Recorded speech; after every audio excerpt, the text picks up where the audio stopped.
ये है वेनेरा 4 रूस द्वारा लॉन्च किया जाने वाला एक स्पेसक्राफ्ट जो 4 अक्टूबर 1967 को लॉन्च होने वाला। यह स्पेसक्राफ्ट एक ऐसे ग्रह पर लैंड करने के लिए बनाया गया था जिसके बारे में वैज्ञानिक उस समय बहुत कम जानते थे। हम बात कर रहे हैं वीनस यानी शुक्र ग्रह की। पहले ऐसा माना जाता था कि शुक्र ग्रह बिल्कुल हमारी पृथ्वी की तरह ही है। वैज्ञानिक ऐसा मानते थे कि इसके घने बादलों के नीचे बिल्कुल पृथ्वी जैसा इकोसिस्टम मौजूद है जिसका तापमान और प्रेशर पृथ्वी के ही बराबर है। उस समय सौर मंडल में मौजूद ग्रहों के बारे में बहुत ही कम जानकारी उपलब्ध थी, लेकिन स्पेस टेक्नोलॉजी के धीरे धीरे बढ़ने की वजह से नई नई स्पेस जगह को एक्सप्लोर किया जा रहा था। उन्हीं में से एक था वीनस। वेनेरा 4 के लॉन्च होने के बाद वैज्ञानिक को यह अंदाजा नहीं था कि वह कैसी दुनिया में एंटर करने वाला है। शुक्र ग्रह के वायुमंडल में पहुंचने के बाद इस स्पेसक्राफ्ट की गति करीब 40,000 किलोमीटर प्रति घंटा थी। वैज्ञानिक ने इसमें पैराशूट टेक्नोलॉजी को लगाया था जिससे यह वीनस की सतह पर सॉफ्टली लैंड कर पाए। वायुमंडल में एंटर करने के तुरंत ही बाद इसने वैज्ञानिक को डेटा भेजना शुरू कर दिया था। जब डेटा वैज्ञानिक को मिले, फर्स्ट डेटा में वीनस का तापमान 31 डिग्री सेल्सियस था। वैज्ञानिक को ऐसा लगा था कि वीनस सच में बिल्कुल हमारी पृथ्वी जैसा ही है, लेकिन यह धारणा बहुत ही जल्द बदलने वाली थी। जैसे जैसे स्पेसक्राफ्ट वीनस के अंदर जाने लगा, वैसे वैसे इसके इंस्ट्रूमेंट्स द्वारा ली गई रीडिंग्स खतरनाक लेवल तक पहुंचने लगे। एटमॉस्फेरिक प्रेशर एक बार से बढ़कर 10 बार हो गया और तापमान करीब 230 डिग्री सेल्सियस तक पहुंच गया। यह रीडिंग्स यहां पर रुकी नहीं, बल्कि इनकी वैल्यूज लगातार बढ़ती ही चली गई। लेकिन अचानक से सब कुछ रुक गया और अचानक से ग्राउंड कंट्रोल के साथ इस स्पेसक्राफ्ट का सारा कनेक्शन टूट गया। सारा डेटा अचानक से रिसीव होना बंद हो गया और चीजें कंप्लीटली ब्लैकआउट हो गई। वैज्ञानिक जानते थे कि असल दिक्कत क्या है, लेकिन वे सच्चाई को नकारने की कोशिश कर रहे थे। असल में वेनेरा स्पेसक्राफ्ट शुक्र के हाई तापमान और प्रेशर की वजह से अब फट चुका था और पूरी तरह से तबाह हो चुका था। इसके द्वारा भेजी गई लास्ट रीडिंग्स में वीनस का प्रेशर 22 बार और तापमान 280 डिग्री सेल्सियस था, जो वैज्ञानिक की एक्सपेक्टेशन से बहुत ज्यादा था। इस स्पेसक्राफ्ट को वीनस की सतह पर लैंड करने के लिए बनाया गया था, लेकिन यह कभी वहां तक पहुंच ही नहीं पाया और वायुमंडल में ही ब्लास्ट हो गया। भले ही यह स्पेसक्राफ्ट हाथों से जा चुका था, लेकिन वैज्ञानिक को एक बात क्लियर रूप से समझ आ चुकी थी कि वीनस कोई मामूली ग्रह नहीं है। एक समय पर बहुत शांत माने जाने वाला यह ग्रह अंदर से एक नरक के समान है और किसी भी स्पेसक्राफ्ट को यहां भेजना खतरे से खाली नहीं है। वीनस के बारे में इतना कुछ जानने के बाद वैज्ञानिक की क्यूरियोसिटी बहुत तेजी से बढ़ रही थी और वे इस ग्रह के बारे में और भी ज्यादा जानना चाहते थे। अब वेनेरा सीरीज के शुरुआती स्पेसक्राफ्ट बहुत ही सिंपल थे, क्योंकि भयानकता का अंदाजा ना होने की वजह से उनके डिजाइन बहुत ही मामूली रखी गई थी। लेकिन वीनस की भयानकता को देखते हुए नया स्पेसक्राफ्ट डिजाइन किया गया, जिसे नाम दिया गया वेनेरा 7।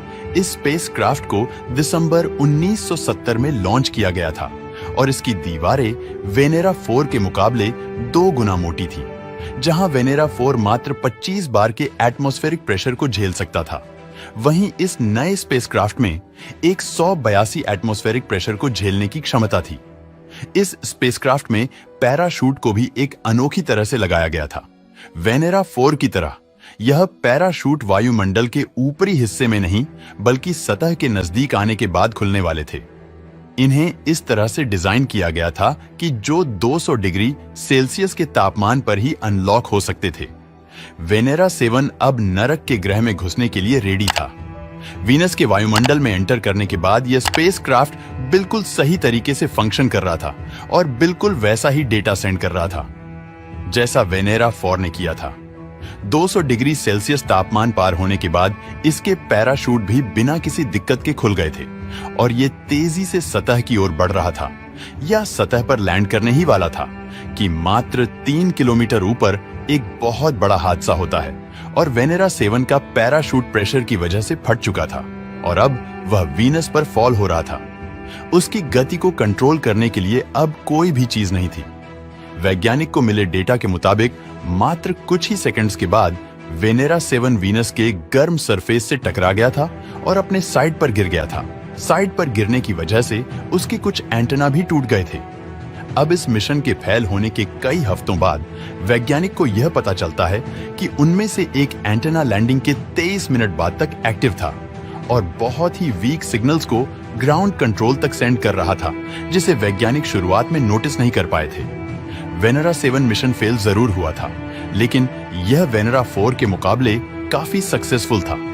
प्रेशर को हैंडल करने के बाद अब बारी थी एक ऐसे स्पेसक्राफ्ट को डिजाइन करने की जो तापमान को भी हैंडल कर सके। रूस के वैज्ञानिक बिना किसी संकोच के अगले वेनेरा स्पेसक्राफ्ट पर काम करने लगते हैं। इस बार स्पेसक्राफ्ट को पहले से भी ज्यादा मजबूत बनाया गया था और उसमें एक कूलिंग सिस्टम को फिट किया गया था ताकि स्पेसक्राफ्ट के अंदरूनी तापमान को कंट्रोल में रखा जा सके।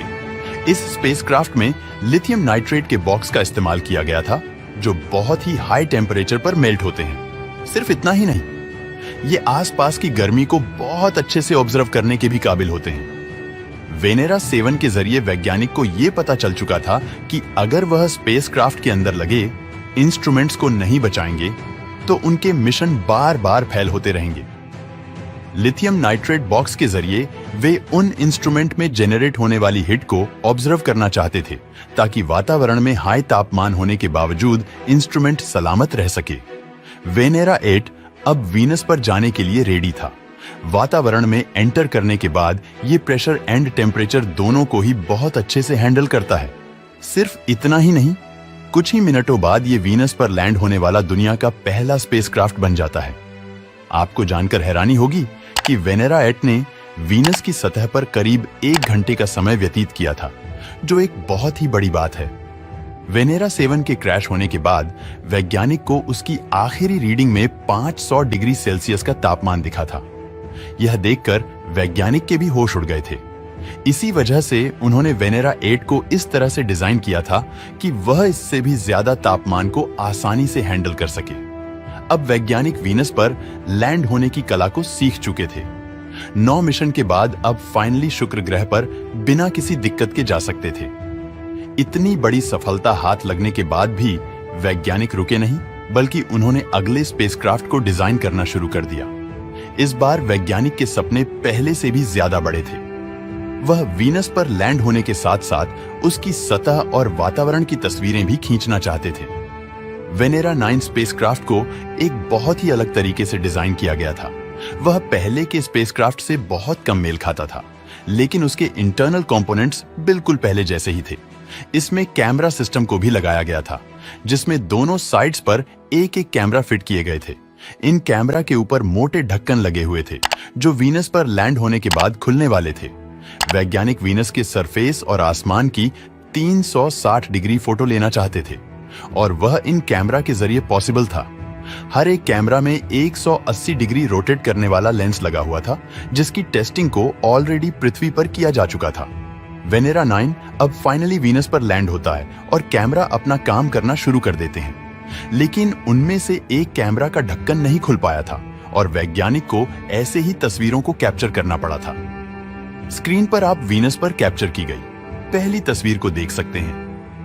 आने वाले मिशंस में इन तस्वीरों की क्वालिटी और भी अच्छी हो गई थी और रूस के वैज्ञानिक ने वीनस की पहली कलर इमेजेस को भी कैप्चर किया था। स्क्रीन पर आप उन तस्वीरों को देख सकते हैं। इन तस्वीरों को देखकर यह क्लियरली मालूम पड़ता है कि वीनस एक बहुत ही खतरनाक है। आसमान में मौजूद घने बादल यह दर्शाते हैं कि उसका एटमॉस्फेरिक प्रेशर कितना ज्यादा है। वहीं इन तस्वीरों का पीला रंग शुक्र पर मौजूद टॉक्सिक गैसेस की वजह से आता है। दोस्तों, वेनेरा सीरीज स्पेस लॉन्च के हिस्ट्री में होने वाली सबसे इंपॉर्टेंट सीरीज में से एक मानी जाती है। रूस के वैज्ञानिक ने हार ना मानते हुए लगातार मिशंस को लॉन्च किया और अपनी गलतियों से सीखा। अंत में वीनस पर सेफली लैंड भी हो पाए और उन्होंने वहां की क्लियर तस्वीरें भी कैप्चर की। आज हम जानते हैं कि वीनस कितना खतरनाक ग्रह है। ये हमारे सौर मंडल का सबसे गर्म प्लेनेट है और इसे नरक का ग्रह भी कहा जाता है। 475 डिग्री सेल्सियस तापमान वाला यह ग्रह साइज और द्रव्यमान में ऑलमोस्ट हमारी पृथ्वी जैसा ही है, लेकिन इसके अंदर होने वाली गतिविधियों कहीं से भी हमारी पृथ्वी से मेल नहीं खाती है। दोस्तों, आपको यह वीडियो पसंद आया हो तो लाइक और शेयर करें